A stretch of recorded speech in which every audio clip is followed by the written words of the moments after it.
اللہ میاں بھی قبول نہیں کر رہے.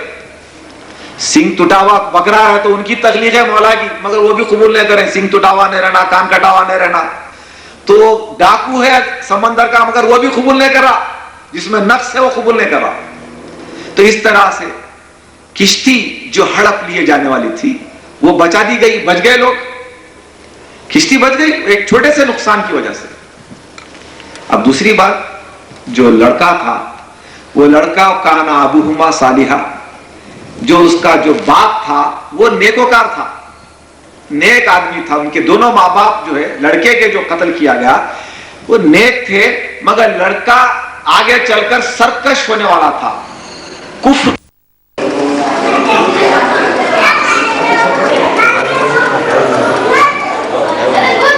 گرنے والی تھی وہ, اور اس کے نیچے وَتَحْتُ كَنْزُهُمَا, اس کے نیچے جو ہے خزانہ تھا.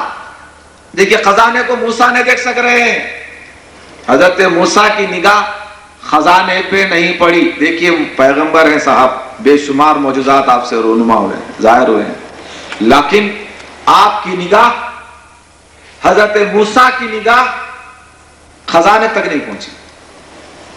اور یہ جو خضر ولایت پر فائز ہے وہ جو ہے ان کی نگاہ پڑ رہی ہے, اور یہ کہہ رہے ہیں کہ اس کے نیچے خزانہ ہے. جو شہر میں رہتے ہیں تو یتیم لڑکوں کا خزانہ ہے. یہ تو گاؤں میں ہے یہ واقعہ, یہ کسی کے گھر کے سامنے دیوار ہے, لیکن دراصل یہ جو ہے دو یتیم لڑکوں کی ہے جن کے ماں باپ نیکوکار تھے جو گزر چکے ہیں.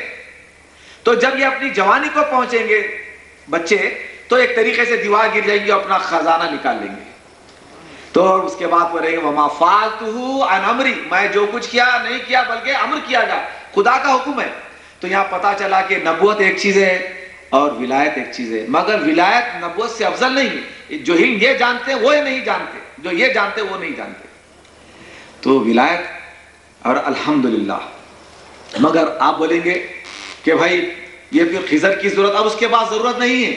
ہر نبی کے اندر ولایت رہتی ہے, یہ ظاہری اعتبار جو بتا دیا گیا ہے ہم کو آپ کو. حضور صلی اللہ علیہ وسلم تو مرکز نبوت و مرکز ولایت ہے. وہاں پر ایسے خضر پانے کی ضرورت ہی نہیں ہے. وہاں تو حق تعالیٰ سے دوبدو روبرو روزانہ گفتگو ہے. وما ينطق عن الهوى ان هو الا وحی یوحی, جو کچھ آپ بولتے ہیں وہ تو وہی ہوتی ہے.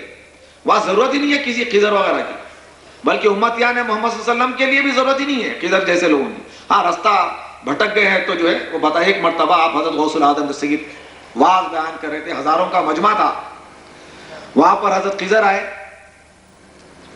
دور تھے ہزاروں کا, تقریباً 60-70 ہزار کا مجمع آپ کے تقاریر میں ہوا کرتا تھا. اور آپ کبھی کیفیت میں لوگوں کے سروں پہ سے بھی آگے چلے آتے تھے, آگے آپ جا کر آ جاتے تھے, سروں پہ سے گزر کے جا کر آتے تھے غوث العظم دستگیر.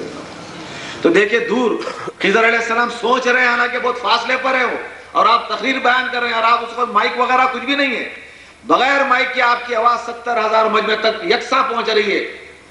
یہ بھی آپ کی کرامت ہے. تو آپ دور خضر علیہ السلام کو دیکھیں, فوری لوگوں کے سروں پر سر آپ گزر گئے, کیفیت میں چلے گئے. جا کر بولتے ہیں ابو العباس ٹہر, اے بنی اسرائیل کے بچے ٹہر, تو سن کے جا. جو پریشان ہو گئے کہ یہ واقعہ غوث اعظم کیا چیز ہے. تو بعض بزرگان دین جو ہے, جیسا آپ کے پیروں کے پیر حضرت ابراہیم بن ادم بلخی رحمۃ اللہ علیہ, جو ہمارے بھی پیروں کے پیر ہے, وہ جنگل میں جا رہے تھے, ایسے ہی جاتے جاتے دیکھے تو کیا ہے, خضر علیہ السلام سامنے آ کے ٹھہر گئے. وہ فوری خضر کو انجام مار کے پھر اپنا دوسرا راستہ لیے. پھر خضر علیہ السلام پھر سامنے آ گئے, وہ پھر حضرت ابراہیم بن ادم بلخی رحمۃ اللہ علیہ پھر ان کو چھوڑ کے آگے بڑھ گئے.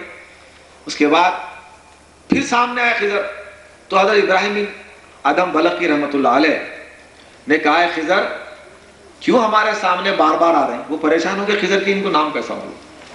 بولے ہم کو تمہاری کیا ضرورت ہے, ہم کو خدا کی ضرورت, ہم تو خدا کے دیکھنے والے ہیں. تمہاری کیا ضرورت ہے ہم کو, جو تمہارے پیچھے پڑ جائیں گے, تمہارا ہم کو جھبا کیا ضرورت ہے ہمارے کو. خضر میرے خضر کا رہنما تو ہی تو تھا. تو یہ ہم حضور صلی اللہ علیہ وسلم کی امت ہیں, جن کی امت میں پیدا ہونے کے لیے بڑے بڑے نبی رسول بھی دعا کیے ہیں. تو حمادون ہیں ہم لوگ, حضور محمد ہے تو حمادون ہیں. بے شمار اولیاء اعظام ہوتے ہیں حضور کی امت میں, کوئی خطب ہے, ابدال ہے, ولی ہے, ایک ایک کا ان کے ہاتھوں میں حکومت ہوتی ہے.